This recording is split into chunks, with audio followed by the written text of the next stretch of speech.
모세의 반응은요, 당연히 그는 무슨 이유로 나같이 바보 같고 우둔한 자를 선택했냐는 겁니다. 모세는 자신은 말도 잘 하지 못하고 어버버거리는 벙어리 같은 사람인데 어떻게 그런 큰 일을 감당할 수 있겠냐고 그렇게 항변합니다. 그러나 무엇이 지금 중요한 겁니까? 하나님이 선택하셨다라는 것이 중요한 겁니다. 이스라엘 민족을 이집트에서 해방시키겠다는 것은 사람의 의지가 아닌 하나님의 의지였습니다. 그리고 그 일은 하나님께서 진행하셔야만 하는 일이었습니다. 책임은 어떻습니까? 당연히 하나님께서 책임을 지셔야 되는 거예요. 그리고 그 책임을 지는 것이 하나님의 의무입니다. 그러면 하나님께서 책임을 지셔야 하는 이 일에 아무나 사용하시겠다. 하나님의 관점으로 그 일에 맞는 자를 사용하신다는 겁니다. 그런데 문제는 그 선택을 당한 내가, 그 선택을 당한 우리가 나는 할 수 없다고 내 생각으로 내 판단으로 섣불리 판단한다는 거죠. 이건 나를 선택하신 하나님을 민망하게 만드는 꼴 아닙니까? 세상에 믿지 않는 사람들은 그럴 수 있습니다. 그런데 저와 여러분은 하나님을 믿는 크리스천이잖아요. 저와 여러분조차 그 하나님의 선택을 받았음에도 불구하고 모세와 같이 나는 말을 못해서 안 돼요. 나는 스펙이 딸려서 안 됩니다. 그건 내가 감당할 수 있는 것이 아니에요. 어떻게 나 같은 사람이 그런 일을 할 수 있습니까? 라고 말하고 있다는 거죠. 그럼 여러분들은 이렇게 질문을 할 수 있습니다. 하나님이 나를 선택하셨다는 것을 어떻게 알 수 있습니까? 혹시 선택을 받았다고 제가 착각을 하고 있는 건 아닙니까? 이렇게 질문을 할 수 있습니다. 이 질문에 대해서 설교 마지막에 같이 나누면 좋겠습니다. 이 질문 생각하면서 같이 말씀을 좀 오늘 살펴보고자 합니다. 출애굽기 14장은요. 이제 이집트에서 나온 이스라엘 민족이 홍해라는 거대한 장애물을 만나게 되는 그런 이야기로 그려지고 있습니다. 그 홍해 앞에서 이스라엘 민족은 이러지도 저러지도 못하는 신세가 돼요.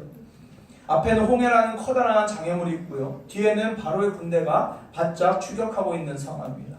이 상황에서 이스라엘 민족의 반응은 같이 한번 살펴보도록 하겠습니다. 출애굽기 14장 10절로 12절입니다. 바로가 가까이 올 때에 이스라엘 자손이 눈을 들어본 즉 애굽 사람들이 자기들 뒤에 이른지라. 이스라엘 자손이 심히 두려워하여 여호와께 부르짖고 그들이 또 모세에게 이르되 애굽에 매장지가 없어서 당신이 우리를 이끌어내어 이 광야에서 죽게 하느냐? 어찌하여 당신이 우리를 애굽에서 이끌어내어 우리에게 이같이 하느냐? 다 같이 우리 12절 읽어보도록 하겠습니다. 시작. 우리가 애굽에서 당신에게 이른 말이 이것이 아니냐? 이르기를 우리를 내버려 두라. 우리가 애굽 사람을 섬길 것이라 하지 아니하더냐? 애굽 사람을 섬기는 것이 광야에서 죽는 것보다 낫겠노라. 이 상황 지금 이해되시죠? 네. 원망과 불평이 이스라엘 온 민족을 휩쓸었습니다. 아마 모세를 신뢰하면서 이집트에서 따라 나온 그런 지도자들조차도 모세에게 원망의 소리를 쏟아부었을 것입니다. 이때 모세가 이런 말을 합니다. 우리 너무나 잘 알고 있는 아주 유명한 말씀인데요. 13절 14절입니다. 너희는 두려워하지 말고 가만히 서서 여호와께서 오늘 너희를 위하여 행하시는 구원을 보라. 너희가 오늘 본 애굽 사람을 영원히 다시 보지 아니하리라. 여호와께서 너희를 위하여 싸우시리니 너희는 가만히 있을지. 두려워하지 말라는 말씀이잖아요. 너희를 위해서 싸우시겠다는 그 말씀이잖아요. 근데 이 말씀이 무엇을 말하고 있습니까? 단순히 상황적으로 하나님께서 하실 거니까 걱정하지 말고 두려워하지 말라는 그런 말씀이 아니라는 거죠. 이 말씀이 근본적으로 저와 여러분에게 요청하는 것은 14절 후반절 가만히 있을지 가만히 있으라는 거예요.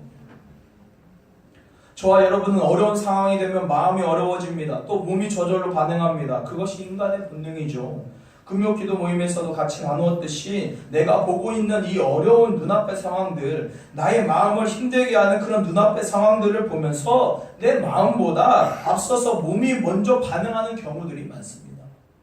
예를 들면요, 아마 여러분들 가운데 갑자기 스트레스를 받거나 어떠한 어려운 일이 생기면 몸이 갑자기 이상하게 아프신 분들이 계세요.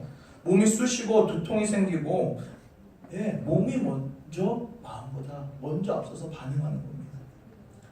자, 모세가 지금 가만히 있으라는 이 요청은 우리가 마주하는 어려운 상황 속에서 절대 쉬운 거 아닙니다. 여기에는 거룩한 의지가 필요합니다.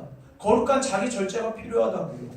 자, 거룩의 뜻이 무엇이라고 했습니까? 아까 우리 우량명제도 이야기했었는데, 내가 우선적으로 먼저 구별해 놓는 겁니다. 내 시간, 내 물질, 내 정성, 그리고 나의 그 상황들, 그 내 삶의 모든 부분에서 먼저 우선적으로 하나님께 구별해 놓는 것입니다. 자, 여기 피자 한 판이 있다고 생각을 해봅시다. 집에 어른이 있으면 우리 어떻게 합니까? 네, 정상적인 가정이라면은요, 한 조각을 먼저 떼어서 접시에 담아서 먼저 가져다 드리고, 그리고 나서 먹는 것이 마땅합니다. 거룩도 이런 거라고요. 내가 먼저 우선적으로 내 삶의 부분을 하나님께 떼어 드리고 나머지로 살아가는 겁니다. 시간을 예로 들어 봅시다. 나에게 주어진 24시간 중에서 내가 먼저 하나님께 예배를 드리는 이 1시 반부터 4시 반까지의 이 3시간의 예배와 목장의 그 모임 시간을 우선적으로 떼어 놓고 나머지 21시간을 사용하는 겁니다. 여러분 잘 것 다 자고, 친구 만날 것 다 만나고, 공부할 것 다 하고, 일할 것 다 하고, 나머지 시간을 하나님께 드리는 게 아니라고요. 먼저 하나님께 구별해서 드리는 겁니다. 시간뿐만이 아니라 물질도 마찬가지입니다. 내 인생도 마찬가지입니다. 그게 거룩이라고요. 이런 거룩의 의미에다가 이제 우리의 의지를 더하는 것이 바로 거룩한 의지고, 이런 거룩의 의미에다가 자기 절제를 더하는 것이 바로 거룩한 자기 절제입니다. 그러면 거룩한 의지와 거룩한 자기 절제가 가지고 오는 유익이 무엇입니까? 바로 나를 힘든 상황 가운데서 가만히 도와준다는 거예요. 어려운 순간에, 힘든 순간에 내 의지로, 내 힘으로 그 상황을 이기려고 하는 나의 자아를 내려놓게 도와줍니다. 그리고 우리가 가만히 있으라는 그 주님의 요청에 참 의미를 경험하게 되는 거죠. 저와 여러분이 거룩의 훈련, 곧 구별됨의 훈련이 되어 있다면 우리의 삶의 우선순위가 하나님이라는 고백을 매일같이 하고 있다면 가만히 있으라는 모세의 요청은, 자, 이제 또 하나님의 일하심을 경험합시다. 자, 이제 하나님의 일하심을 또 우리가 마주할 차례입니다. 이런 거룩한 초청의 의미라는 거죠. 이해되시죠? 그래서 본문에서 가만히 있으라는 이 주님의 요청에 모세는 거룩한 의지와 거룩한 자기 절제를 이제 이스라엘 백성들에게 요청하는 겁니다. 그리고 오늘 본문의 21절과 같이 모세가 홍해 앞에서 그의 손을 바다 위로 내밀 때 하나님은 그 홍해 바다를 마른 땅이 되게 하시고 이스라엘 백성은 그 바다 한가운데의 마른 땅 위로 건너가게 됩니다. 위기의 상황 가운데 가만히 있으라는 그 요청에 반응하게 되면, 내 의지와 힘으로 상황을 넘어서라는 것을 내려놓으면 우리 주님이 일하실 수 있다는 거예요. 우리 주님이 그 상황을 넘어설 수 있도록 인도하신다는 겁니다. 이때 홍해의 마른 땅을 걸어가고 있는 지금 하나님은 우리에게 이제 한 가지를 더 보길 원하십니다. 한 가지를 더 우리가 깨닫기 원하십니다. 다시 말하면 이스라엘 민족이 홍해를 건너는 그 마른 땅 한가운데 하나님은 당신의 숨은 뜻 한 가지를 보여주고 계십니다. 바로 하나님만이 하실 수 있는 예식 한 가지를 그곳에서 가나안 땅으로 향하고 있는 이스라엘 민족에게 베풀고 계십니다. 다같이 우리 고린도전서 10장 1절 2절 한번 읽어보도록 하겠습니다. 고린도전서 10장 1절과 2절입니다. 준비가 안 된 것 같은데요. 한번 성경 있으신 분들은 찾아보겠습니다. 고린도전서 10장 1절 2절입니다.